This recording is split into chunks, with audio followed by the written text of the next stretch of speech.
utos, narinig ng isa sa mga eskribang naroon ang kanilang pagtatalo.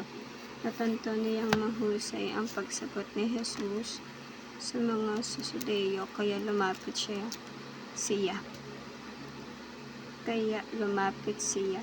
siya't nagtanong, alin pa ang utos ang pinakamahalaga?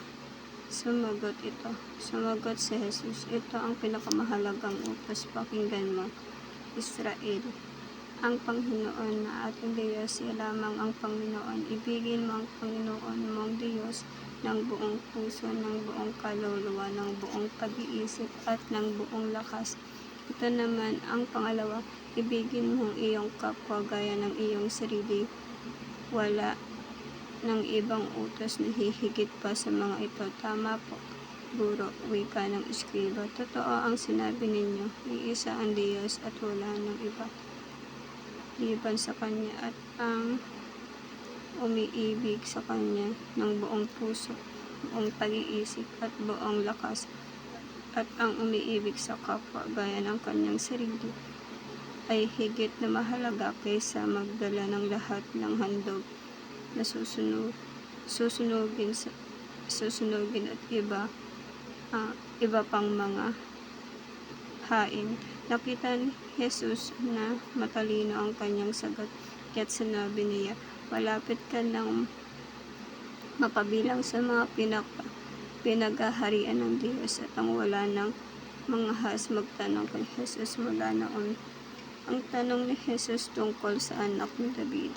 Samantalang nagtuturo si Jesus sa templo, sinabi niya, Panginoon, masasabi ng mga eskriba ang mga Mesiyas ay anak ni David. Si David na rin ang kasihan ng Espiritu Santo ang nagpahayag ng ganito. Sinabi ng Panginoon sa aking Panginoon, maupo ka sa aking kanan hanggang lubusan mong mapasuko sa iyo ang mga kaaway mo. Si David na rin ang tumawag sa kanya ng Panginoon. Paano maging anak ni David ang Mesiyas at nakinig ng mabuti sa kanya ang maraming tao? Babala laban sa mga eskriba.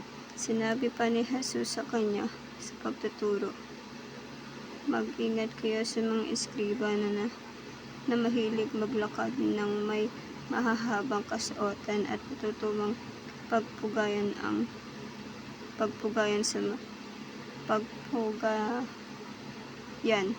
sa mga liwasan. Ang ibig nila'y ang mga tanging luklukan sa mga sinagoga at ang mga upuang pandangal sa mga piging. Inuubos nila ang kabuhayan ng mga babaeng balo at ang sinasangkalay ang pagdarasal ng mahaba, lalo pang bibigat ang parusa sa kanila.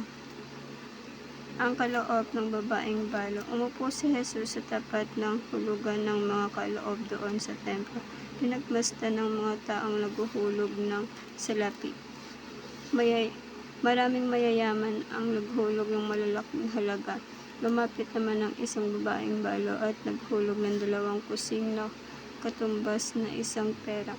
Tinawag ni Jesus ang kanyang mga alagad at ang kanyang sinabi ko sa inyo, ang dukhang balong iyan ang naghulog ng higit sa kanilang lahat, sapagkat ang iba ay nagkaloob ng bahagi lamang ng hindi na nila kailangan, ngunit ibinigay ng balong ito ang dukhang dukha at buo niyang ikabubuhay.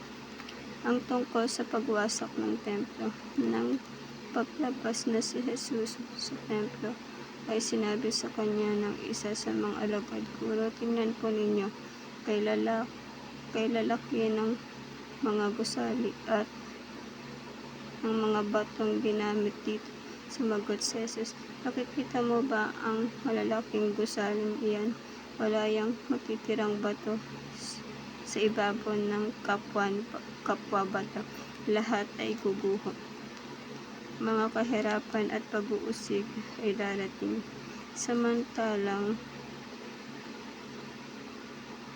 Mateo 24 verse 3, 14, Lucas 21 verse 3, 7 to 19. Samantalang nakaupo si Jesus sa bundok ng mga Olibo sa tapat ng templo, palihim niyang tinanong nina Pedro, Santiago, Juan at Andres, kailan po mangyayari ang mga bagay nito at ano ang palatandaang magaganap ang lahat ng iyon?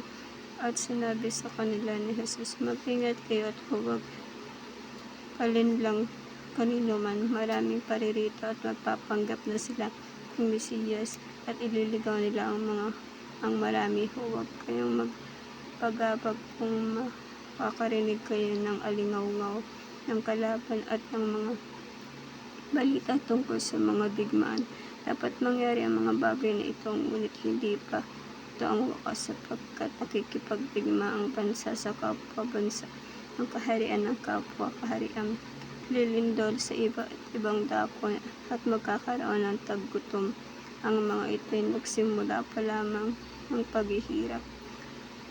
Magpakatatag kayo, sapagkat kayo'y isasakdal sa hukuman at hahampasin ng mga sinagoga. Dahil sa akin, iharap kayo sa mga gobernador, mga hari, upang kayo'y magpatotoo sa harapan nila. Dapat munang maipangaral sa lahat ng bansa ang mabuting balita bago dumating ang wakas. Kapag kayo'y dinakip na nila at iniharap sa paglilitis, huwag kayong mababahala tungkol sa sasabihin ninyo sa oras na iyon. Sabihin ninyo ang anumang ipagkaloob sa inyo, sapagkat hindi kayo ang magsasalita kundi ang Espiritu Santo. Pagkakanulo ng kapatid ng mga kanyang kapatid upang ipapatay, gayon din ang gagawin ng ama sa kanyang anak. Lalabanan ang mga anak at magulang at ipapapatay.